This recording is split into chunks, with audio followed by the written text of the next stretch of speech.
Dollar ಹೊಡೆತಕ್ಕೆ ಭಾರತದ ರೂಪಾಯಿ ವಿಲವಿಲ ಅಂತ ಇರೋದು. ದಿನೇ ದಿನೇ ಪಾತಾಳ ಕಾಣ್ತಾ ಇದೆ ರೂಪಾಯಿ ಮೌಲ್ಯ. ಮೊದಲ ಬಾರಿಗೆ 95ರ ಗಡಿ ದಾಟಿರುವಂತಹ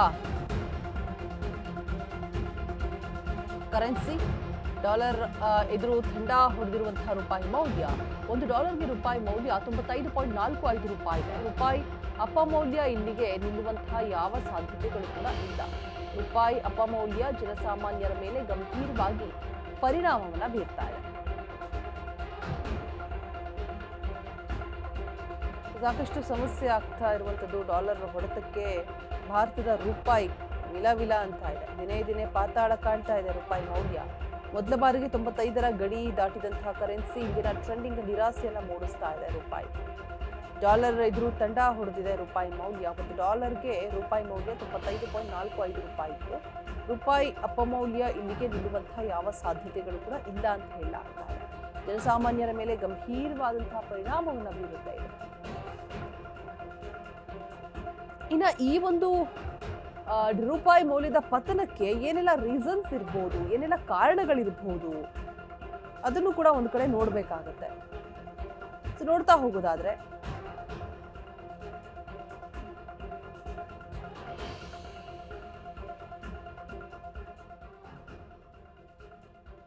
ರೂಪಾಯಿ ಪತನಕ್ಕೆ ಒಂದು ಇರಾನ್ ಅಮೆರಿಕ ಯುದ್ಧ ಕಾರಣ ಆಗಿರುತ್ತೆ ಮೇನ್ಲಿ.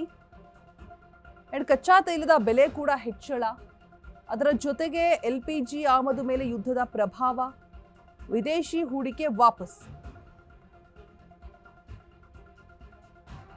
ಸೊ ಇದಿಷ್ಟು ಕೂಡ ಎಫೆಕ್ಟ್ ಆಗಿರುವಂಥದ್ದು. ಇದಿಷ್ಟು ಕೂಡ ರೀಸನ್ಸ್ ಆಗಿರುತ್ತೆ. ರೂಪಾಯಿ ಪತನಕ್ಕೆ ಏನೆಲ್ಲ ರೀಸನ್ಸ್ ಇರಬಹುದು ಅಂತ ನೋಡ್ತಾ ಹೋಗೋದಾದ್ರೆ, ವಿದೇಶಿ ಹೂಡಿಕೆ ವಾಪಸ್ ಆಗಿರುವಂಥದ್ದು, LPG ಆಮದು ಮೇಲೆ ಯುದ್ಧದ ಪ್ರಭಾವ ಬೀರಿರುವಂಥದ್ದು, ಕಚ್ಚಾ ತೈಲದ ಬೆಲೆ ಹೆಚ್ಚಳ ಆಗಿರುವಂಥದ್ದು, ಇರಾನ್ ಅಮೆರಿಕ ಯುದ್ಧ, ಇದೆಲ್ಲವೂ ಕೂಡ ಮೇನ್ ರೀಸನ್ ಆಗಿರುತ್ತೆ ರೂಪಾಯಿ ಪತನಕ್ಕೆ. ಇವೆಲ್ಲವೂ ಕೂಡ ಕಾರಣವಾಗಿರುತ್ತೆ. ಇನ್ನು ಇದರಿಂದ ಏನೆಲ್ಲ ಪರಿಣಾಮಗಳು ಬೀರಬಹುದು, ರೂಪಾಯಿ ಪತನದಿಂದ ಯಾವ ರೀತಿಯಾಗಿ ಸಫರ್ ಮಾಡಬೇಕಾಗತ್ತೆ, ಜನಸಾಮಾನ್ಯರ ಮೇಲೆ ಯಾವ ರೀತಿಯಾಗಿ ಗಂಭೀರವಾದಂತಹ ಪರಿಣಾಮಗಳು ಬೀರುತ್ತೆ ನೋಡ್ತಾ ಹೋಗೋದಾದ್ರೆ, ಆಮದು ವಸ್ತುಗಳ ಬೆಲೆ ಹೆಚ್ಚಳ ಆಗುವಂತಹ ಎಲ್ಲ ಸಾಧ್ಯತೆಗಳು ಕೂಡ ಇರುತ್ತೆ. ಎಲೆಕ್ಟ್ರಾನಿಕ್ಸ್ ವಸ್ತುಗಳ ಬೆಲೆ ಕೂಡ ಹೆಚ್ಚಳ ಆಗುವಂತಹ ಸಾಧ್ಯತೆಗಳಿರುತ್ತೆ.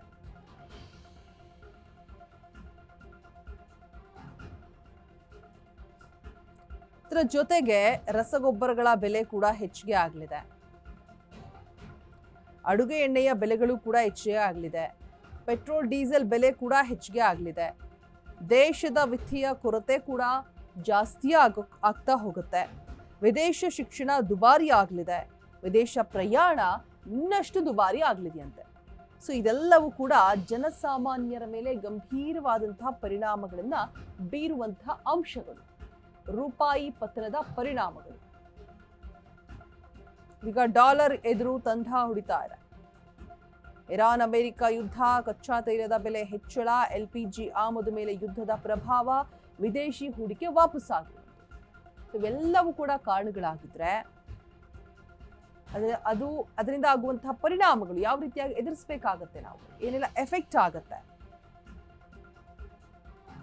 ಆಮದು ವಸ್ತುಗಳ ಬೆಲೆ ಹೆಚ್ಚಿಗೆ ಆಗುತ್ತೆ. ಎಲೆಕ್ಟ್ರಾನಿಕ್ಸ್ ವಸ್ತುಗಳ ಬೆಲೆ ಕೂಡ ಜಾಸ್ತಿ ಆಗುವಂತಹ ಸಾಧ್ಯತೆಗಳಿದೆ. ರಸಗೊಬ್ಬರಗಳ ಬೆಲೆ ಕೂಡ ಜಾಸ್ತಿ ಆಗುವಂತಹ ಸಾಧ್ಯತೆಗಳಿದೆ. ಅಡುಗೆ ಎಣ್ಣೆಯ ಬೆಲೆಗಳು ಕೂಡ ಹೆಚ್ಚಾಗುವಂತಹ ಸಾಧ್ಯತೆಗಳಿದೆ. ಪೆಟ್ರೋಲ್ ಡೀಸೆಲ್ ಬೆಲೆ ಕೂಡ ಹೆಚ್ಚಿಗೆ ಆಗುವಂತಹ ಸಾಧ್ಯತೆಗಳು. ಇನ್ನು ದೇಶದ ವಿತ್ತೀಯ ಕೊರತೆ ಕೂಡ ಹೆಚ್ಚಾಗಲಿದೆ ಅಂತ ಹೇಳಲಾಗ್ತಾ ಇದೆ. ಸೊ ವಿದೇಶ ಶಿಕ್ಷಣ ಕೂಡ ಇದರಿಂದ ದುಬಾರಿ ಆಗತ್ತೆ. ವಿದೇಶ ಪ್ರಯಾಣ ಅಂತೂ ಇನ್ನಷ್ಟು ದುಬಾರಿ ಆಗಲಿದೆ ಅಂತ. ಸೊ ಇವೆಲ್ಲವೂ ಕೂಡ ರೂಪಾಯಿ ಪತನದ ಎಫೆಕ್ಟ್, ಪರಿಣಾಮಗಳು. ಇದೀಗ ಡಾಲರ್ ಹೊಡೆತಕ್ಕೆ ಭಾರತದ ರೂಪಾಯಿ ಕಂಪ್ಲೀಟ್ ಆಗಿ ನಡುಗ್ ಹೋಗಿದೆ.